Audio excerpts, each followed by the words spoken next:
Well, I think the main achievement was to restart working level talks between US officials and Chinese officials, because for the last 3 years, the steep decline in engagement has actually contributed to the tension. I mean, not just the rhetoric, but just the lack of engagement.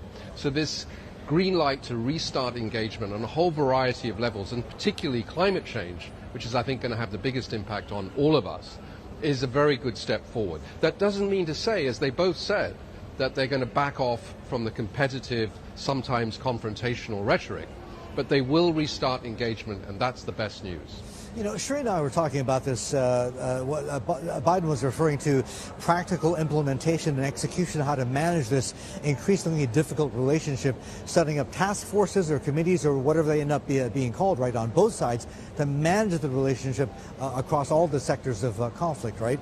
And we were concerned or trying to figure out who is going to man these task forces, because under former President Trump and former Secretary of State Mike Pompeo, the State Department had literally hollowed out. There was an exodus. A lot of people left. Yeah, it's going to be, I think, different teams for different areas. I mean, one particularly important focus will be crisis management and communication.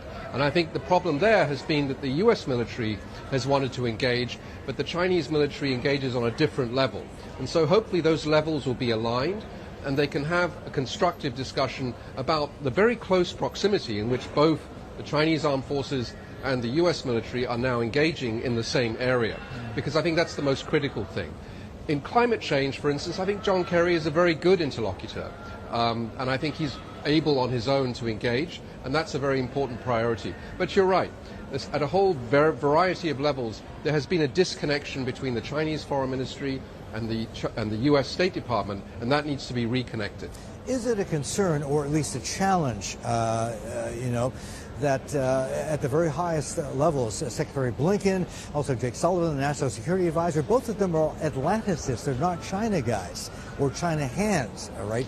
There's Kirk Campbell, of course, but he's sort of in a space on his own. Well, and that's part of the problem, is that the Asia specialists in the administration tend to be more on the hawkish side, those that have been brought into the administration.